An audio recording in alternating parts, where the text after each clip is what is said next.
Peace and blessings. Welcome back to the channel once again, where I help guide you along your wellness journey towards a more holistic and natural way of not only living, but also healing as well too. And in today's video, we're going to break down if sugar is bad for you, and I've told you this on many occasions, then what's up with fruit? Because many people out there are looking at fruit like it's loaded with sugar. All right, so we're going to explore that. We're going to explore that conversation because many of you know I own a tropical fruit farm where many of these fruits actually come from. I'll explain what these is. I know a lot of these people have no idea what they are. Even the bananas. This is not the bananas that you get at the grocery store. So we'll jump into that. I'll explain to you why I decided to own a tropical fruit farm and why 60 to 70% of what I eat is fruit. Now, disclaimer before we jump into this, 88% of the population has some form of metabolic dysfunction. Okay, that's issues with your metabolism, and that correlates to not only high blood pressure, strokes, heart attacks, cancer, heart disease, the list goes on and on. But it's really important that correlates also to diabetes and pre-diabetes as well too. So we're going to jump into that, and I'm going to help explain why is it that 88% of the population has some form of metabolic dysfunction. And it's really important to understand that whether that metabolic dysfunction creates diabetes or cancer or hypertension, it really depends on the makeup of your diet, but also the makeup of you as well too. And so we're going to explore all of this as we jump into this. But what I'm going to do is help you understand what's the difference between the sweet tooth that you have and this. Because quite often when people get a sweet tooth, they don't say, I want fruit. Okay? They're craving things that are unhealthy. All right? The cookies, the cakes, the pies, the breads, the pastas, that's what they're craving. There's a big difference between that and this. Okay. Now, I know that also there are many people out there who are on their wellness journey, and along that wellness journey, they're eating some healthy things, and then they have, let's say, some pineapple, and it spikes their blood sugar. Again, this leads back to you have an issue with your metabolism. Okay.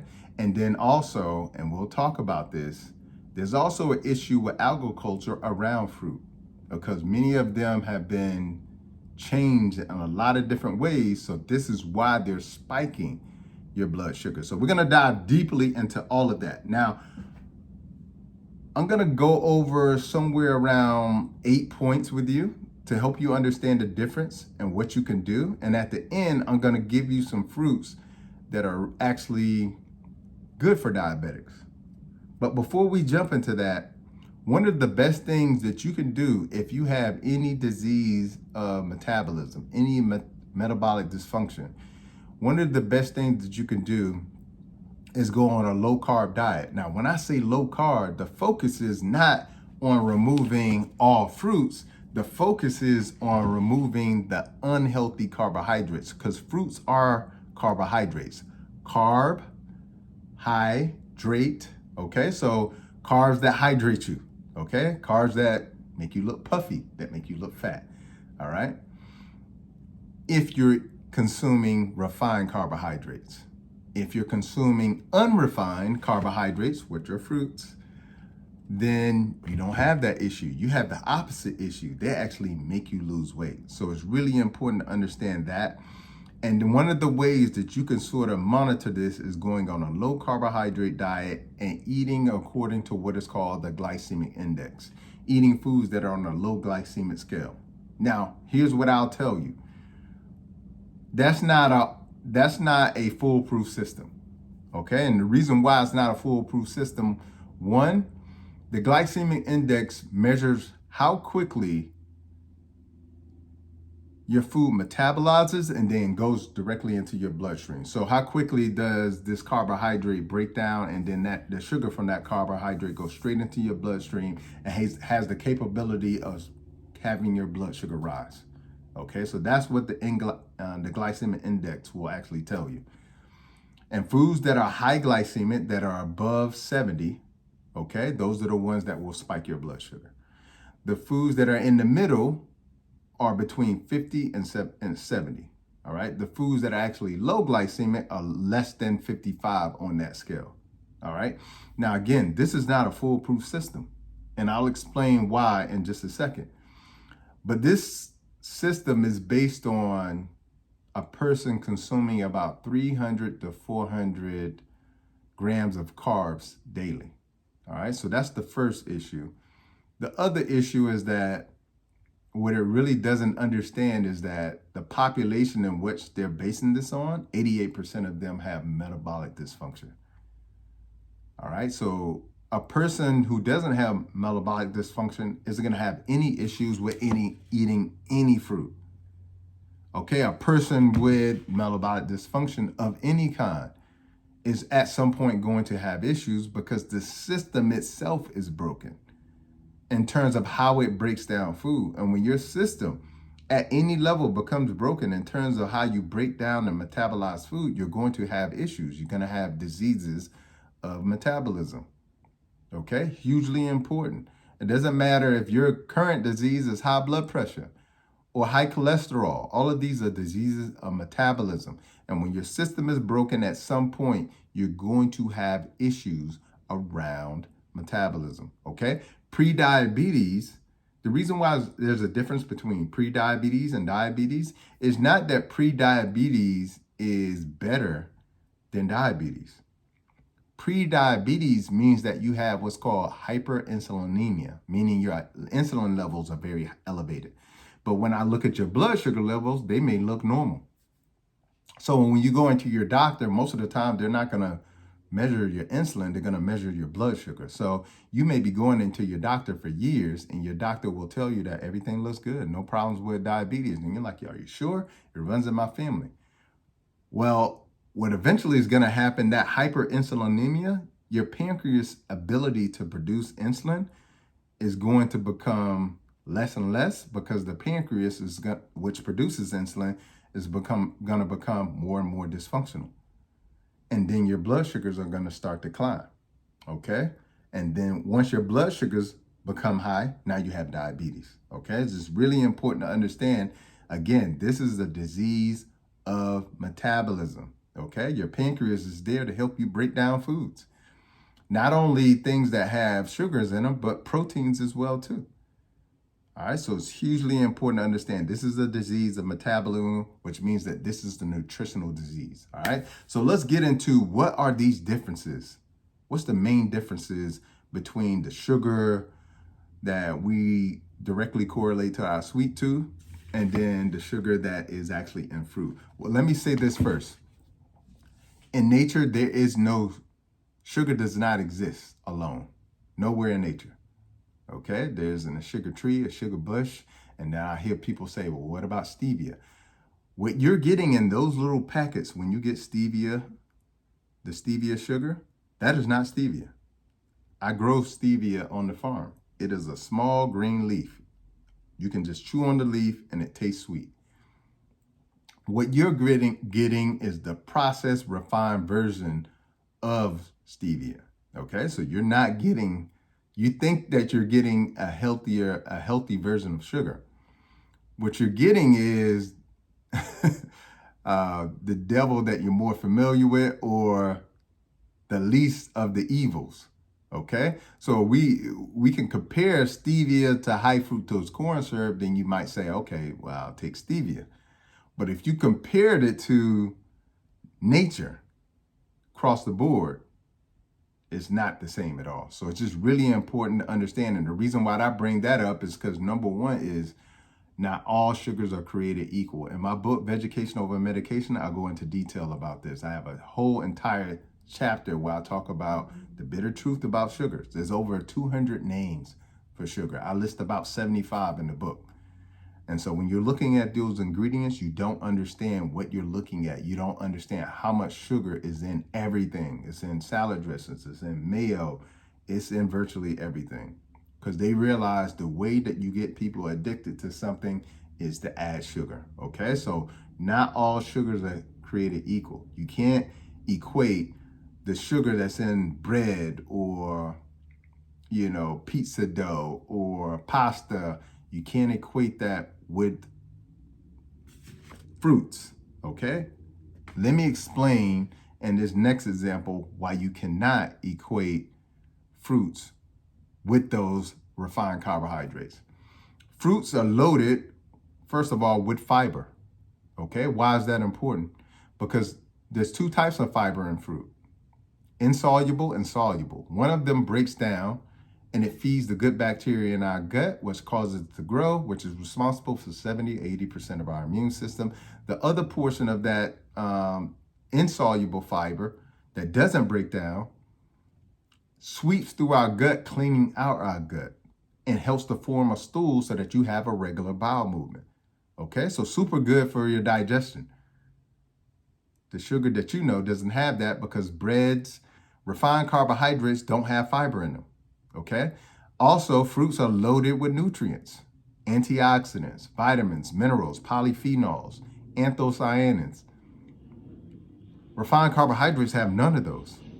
Okay, so they don't nourish you either. Okay, they deplete you. All right, fruits are loaded with hydration. All right, cucumbers, for instance, have 90% water. Watermelon is 92% water, and it has fiber. The fiber blunts the effect of the sugar. So if you have sugar in a fruit, let's say watermelon, which does have, some people say it's medium on the glycemic index. Some people say it's high because it's around about 70. What I would say is what they don't consider is the fiber content and the water content. Water dilutes any concentration. The more water you have of something, if we made Kool-Aid right here, right now, like we did back in the day, if we put too much sugar in it, we put it in a bigger pitcher, add more water, it will dilute the sugar. Now it's fine to drink. Giving you a bad example. All right, so water dilutes the concentration of sugar.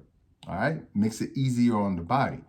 All right, that's the same thing when it comes to watermelon. So it's really important to understand that fruits are loaded with fiber, loaded with hydration, and loaded with nutrients. Okay, all right, so you can't compare those two. They're not the same. Sugars are not created equal. The other thing is that the real issue is metabolic dysfunction. As I said before, 88% of the population has metabolic dysfunction. And with that being said, when you have an issue with your metabolism, it means that you're going to have an issue breaking down even healthy foods. On top of the fact that people who have either pre-diabetes or diabetes or any type of metabolic dysfunction, they're eating things that they should not be eating, which caused the issue in the first place. Okay, so it doesn't matter if it's good or bad. You could possibly have some issues with them. But here's what I'm here to tell you. Because of the fiber content and the hydration content and the nutrient content, it will neutralize much of the effect, especially for diabetes. I'll give you a list of fruit that are actually good for you, that are lower on the glycemic index at the end. There's specific fruits that are good for you. But there are fruits for diabetics I don't recommend, like pineapple, that has a lot of sugar in it, okay? But the real issue is metabolic dysfunction, okay? Because if you eat fruit and it causes your blood sugar to spike, it's either because of two reasons. One, you have metabolic dysfunction, so you're gonna have an issue of processing anything that comes through. Or two, it's because the fruit itself has been poorly grown, which most fruits are. Most fruits are not in season anymore. Most fruits don't have a seed. Most fruits are highly sprayed with pesticides, herbicides, and insecticides. And most fruits are hybridized, okay? Which leads me into my next example, a big difference, okay? The fruits that I grow on my farm, all right? This is the biggest difference. All of them have a seed, okay? We had a tree grow on the farm, and it was probably due to a bird dropping a seed, okay? And the tree just grew. We didn't even plant it. And when it grew, it was a persimmon tree. I was excited about it because I like persimmons. But when we got the fruit, it didn't have any seeds in it. So it was a hybridized version of persimmon. We chopped it down, okay? Everything in nature comes from a seed. That's why when you look at Genesis 1 and 29 and it tells you what our food is supposed to be, it says it comes from a fruit bearing seed tree. Okay, hugely important. A seed bearing tree. All right, we come from a seed as humans. Animals come from a seed. So it's just important to understand that divine cycle. All right, so that's really, really important. The issue is that most fruits today that you see in the supermarket, they're genetically modified, they're hybridized to selectively select the sweetest version of the fruit. Okay, so you go back to 1952 and you look at the nutritional profile of an apple, then it makes sense when we come up with the term "an apple a day keeps the doctor away," because that apple was very nutritious. But if you look at an apple today compared to that apple in 1952, it doesn't have nearly the amount of nutrition. Now that's due to the soil, but it's also due to hybridization as well too. Because what people are picking is these perfect produces, these perfect fruits. That's why when you go in the supermarket, you rarely see a tomato that has a blemish on it or apple that has a blemish on it. They all look perfect. The colors look perfect, but real fruit look different. They may have a little bit of the yellow, a little bit of green, red here. That's how real fruit is supposed to look, all right? Because the tree gives out nutrients differently, all right? So it's just really important to understand that that has shifted a lot too. This is why I decided to start my own farm, because I realized how nutritious. I was the healthiest I've ever been when I was eating just fruit. Okay, now again, fruit includes avocados. It includes cucumbers. All right, it doesn't just include the sweet stuff. But I was the healthiest when my diet was just fruit. All right, so the fruit are different today, and it's really important to understand that. The other thing that is very, very different today as well too is the fact that much of the fruit that you're eating now is not in season. You shouldn't be eating watermelon in the winter, okay? That's a summer fruit. You shouldn't be eating winter fruit in the summer, okay? But you're able to do that because of things have been genetically modified, things have been hybridized to the point that they can survive temperatures that historically they have not been able to survive. But it's important to know and understand that fruits grow during a specific season because that season correlates to what we need as human beings as well too, and what animals need. So during the winter, we need things that boost the immune system. So those things should grow during the winter, okay? During the summer, we need fruits that are very hydrating. And guess what? That's the prime time for melons, like watermelon, honeydew, that are loaded with water. Cucumbers, loaded with water.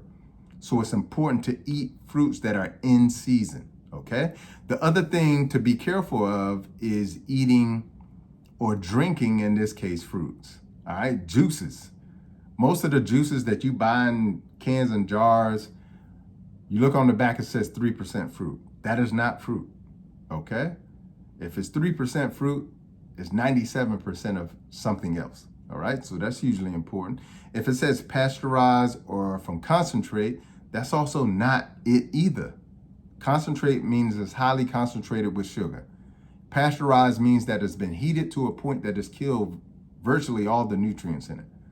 So it's important to understand that if you make your own cold pressed juices or your own juices, which quite often will still have some level of fiber in them, then that's better. Especially if you're making green juices, okay? Not making these juices that are super sweet. All right, so that's another big difference.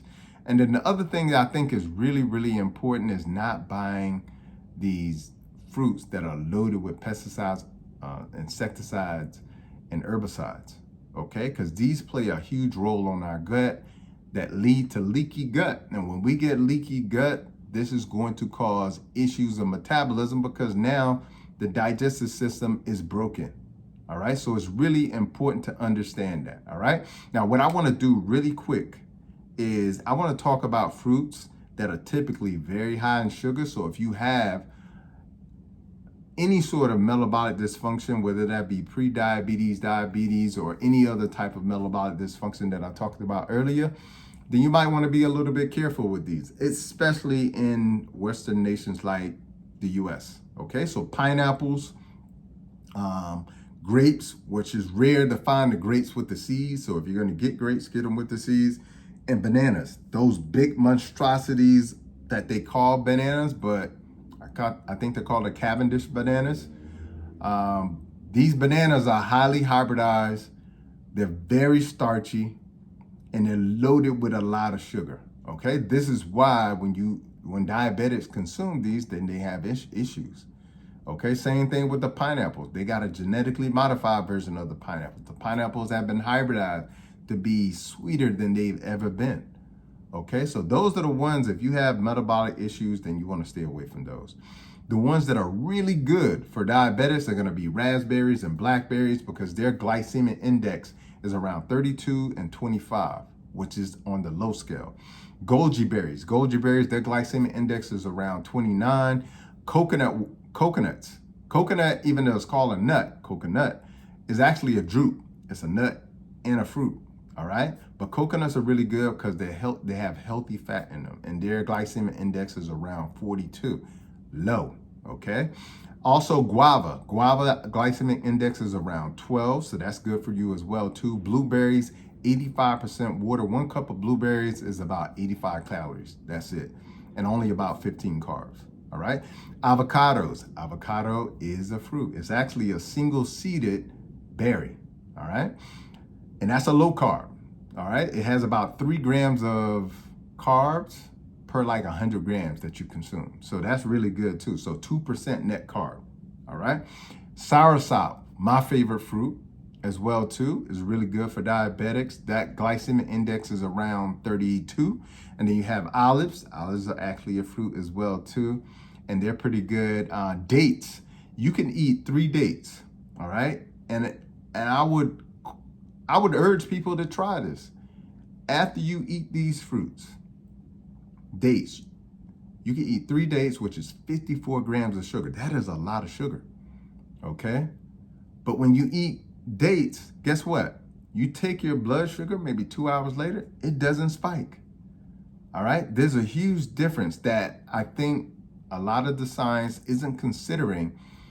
The nutrients that are in these fruits, the water content that is in these fruits, and the fiber that is in these fruits. So if you have a sweet tooth out there, for all my diabetics or people who have a sweet tooth, then dates are a perfect substitute for you, and then apricots as well too. Dates, their GI or glycemic index is around 42, so they're low glycemic as well too. All right, so hopefully you've enjoyed this video today. Hopefully it's been eye-opening for you as well too, and hopefully it helps you understand why almost 60 to 70% of what I consume, again, what I'm not recommending for you, because everybody's body is different, all right? Everybody is at a different part of their journey in their health. But it's important to know and understand that the way that fruits have been villainized, I've explained today why they've been villainized, and then the miseducation that many doctors and other health professionals have when it comes to fruit. So I'm gonna share with you what I have in my fruit bowl here. We have this sort of thing right here. This is ice cream bean. When you open this up, it looks like little white pods that are sort of like furry, but it tastes like vanilla ice cream. Okay, so we have that growing on the farm. We have mangoes, it's mango season. We have some lychee. All right, that's what lychee looks like. So you probably have not seen lychee, but that's lychee. We have some passion fruit, all right, growing on the farm as well too. We have some, these are called achacharu, okay? These are really good. All right, so that's achacharu, really sweet. White sapote, this is really good as well too. In season. We have egg fruit. Okay, it looks like the yolk of an egg when you open it up. We have bananas. Okay, these are the burro bananas. That's why they look flat like that. These have a much lower glycemic index than the things that you guys get from the grocery store. And then my personal favorite fruit, which is soursop. Okay, All right, so this is really good for cancer as well too. So it's been clinical trials on this. So these are the fruits that I'm always consuming. You can check us out at iheartfruitbox.com. I'll put the link below in the description. But please share this video with somebody because I think it's important for us to get a better understanding. And I'll do another benefit on what the specific benefits of, let's say if you went on a fruit fast for a couple of days, because I'm doing one right now with my tribe community. So shout out to all my people in my tribe healing community. We're doing a fruit fast right now. We're on day 5 of the fruit fast. And so I'll come back in and do what are the benefits of doing a 5-day fruit fast. We'll do another video on that. So in the meantime, hit the like button, hit the subscribe button. We want to make this kind of content go viral. And I'll see you in the next video. Peace and blessings until then.